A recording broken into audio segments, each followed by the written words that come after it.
Il s'est tenu à Kinshasa la première foire de formation professionnelle.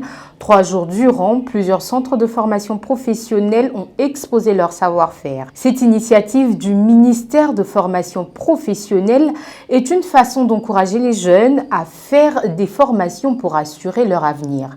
L'équipe de 24 News Agency était là pour vous faire vivre ce qu'a été cette première foire. La première foire de la formation professionnelle s'est tenue à Kinshasa dans l'enceinte de l'Institut national pilote d'enseignement des sciences de santé. Cet événement, qui s'est déroulé du 24 au 26 octobre, avait rassemblé divers centres de formation œuvrant dans plusieurs domaines, allant de la transformation de déchets plastiques en matériaux de construction à la formation en coupe et couture, en passant par la transformation agroalimentaire. Cette première édition de la foire de la formation professionnelle avait pour objectif de valoriser et de promouvoir des métiers professionnels en RDC afin d'attirer davantage de jeunes vers des filières porteuses et variées qui sont autant de voies vers le développement personnel et économique, contribuant ainsi à la croissance du pays. Dans les stands de la foire, les visiteurs ont pu découvrir des innovations et des savoir-faire locaux. Dans le domaine de l'agroalimentaire par exemple, le centre Bongola propose de formations en transformation des produits locaux répondant aux besoins de l'économie locale tout en luttant contre le chômage. Je suis ingénieur agroalimentaire Élégance Louvenki. Je suis le gestionnaire du centre Bongola, qui est un centre de formation professionnelle en agroalimentaire. Et nous sommes aussi un prototype de l'industrie agroalimentaire. Donc nous donnons des formations agroalimentaires sur les plans théoriques et pratiques. Et nous avons encore une période de stage que nous accordons à nos apprenants auprès de nos amis entrepreneurs. Et il y a certains des qui bénéficient au travers de leur comportement sont retenus. Donc notre formation est répartie en modules. Donc nous sommes dans l'agroalimentaire, mais nous avons le premier module qui est la transformation des tubercules et les céréales. Donc pour ceux qui veulent transformer les manioc en farine, que ce soit panifiable et que ce soit les foufous, nous les formons. Et ceux qui veulent transformer les céréales, nous les formons. Et nous sommes aussi dans la transformation des fruits en jus. Et nous sommes aussi dans la transformation des fruits en vin.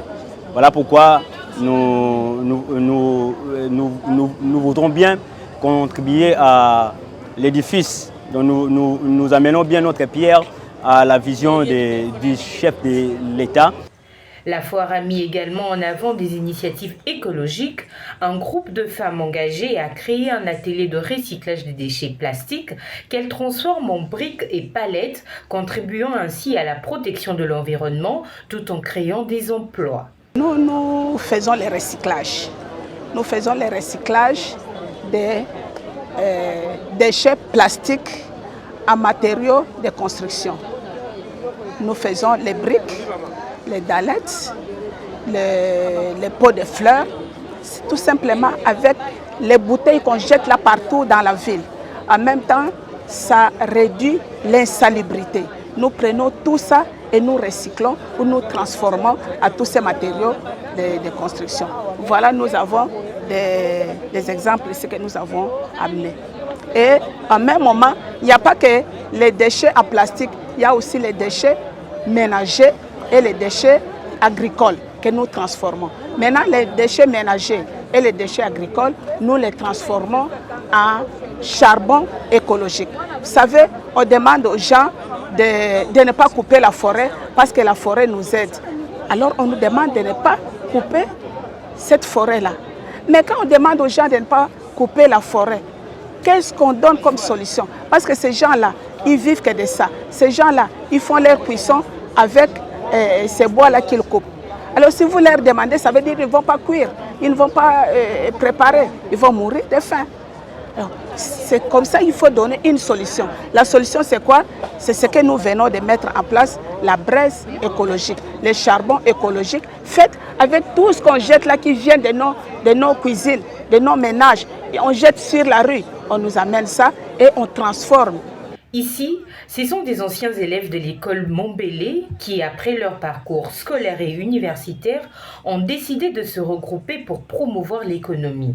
Ensemble, ils proposent des formations en agroalimentaire et en élevage, offrant ainsi de nouvelles perspectives aux jeunes et répondant aux besoins du marché. Nous sommes dans l'élevage de lapins, l'élevage de poules, tel que vous avez vu là-bas. Nous élevons aussi, je vais vous faire rire, nous élevons aussi les anétons, ce qu'on appelle, enfin pas vulgairement, ce qu'on appelle à Lingala, mpose. Voilà, nous faisons ça. Et ça, c'est une formation d'une heure et qui ne coûte rien. Mais après cette formation, les gens nous reviennent pour nous dire merci. Parce qu'en une heure de formation, peut-être avec $20, $30, en francs congolais bien entendu, je suis devenu capable de produire des mpose moi-même. Je vais vous surprendre avec 2 géniteurs, c'est-à-dire le mâle et la femelle. Après 65 jours ou 70 jours, vous pouvez arriver à 400 ou 300 mpose que nous avons produit en étang. Et ça, si vous faites, par exemple, si nous appliquons la loi du nombre, si vous avez une cinquantaine de couples, ça veut dire que vous aurez aussi beaucoup d'impôts. Au bout de 70 jours, vous avez de l'argent. Nous avons résolu de ne plus dire aux jeunes gens, j'ai l'honneur. Non, non.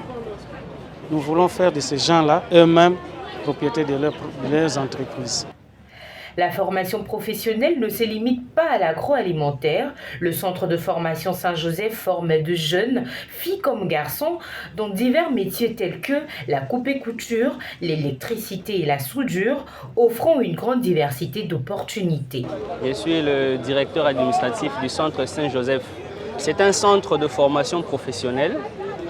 Alors vraiment le but est d'encadrer la jeunesse. Notre souci c'est que nos jeunes de demain développent ou deviennent utiles à la société grâce à l'apprentissage d'un métier. Alors notre centre organise 8 filières. C'est regroupé en 2. Nous avons la formation classique. Dans la formation classique, nous donnons l'électricité, la maçonnerie, l'ajustage et soudure et la coupe-couture. Classique parce que ça prend 2 à 3 ans de formation. Et après, nous organisons aussi des formations en spécialisation. Donc c'est une valeur ajoutée. Là, ce sont des formations qui ne prennent pas beaucoup de temps, c'est juste 4 mois. Et voilà. En spécialisation, nous donnons la plomberie, le froid ménager, la photovoltaïque et la menuiserie en alu. Voilà. Donc un jeune qui vient chez nous, il apprend un métier, en tout cas il sera capable de définir son avenir et son devenir, quoi. Voilà. La coupe et couture est même perçue comme un art. Pour une apprenante trouvée sur place, cette formation offre l'opportunité d'exploiter ses talents et de bâtir un avenir professionnel stable. Notre centre, c'est une bonne centre de formation. Notre centre est un lieu de formation de qualité qui permet aux jeunes de préparer leur avenir. À travers nos programmes, chaque jeune développe ses aptitudes et prend conscience de ses capacités pour choisir librement le métier qui lui convient.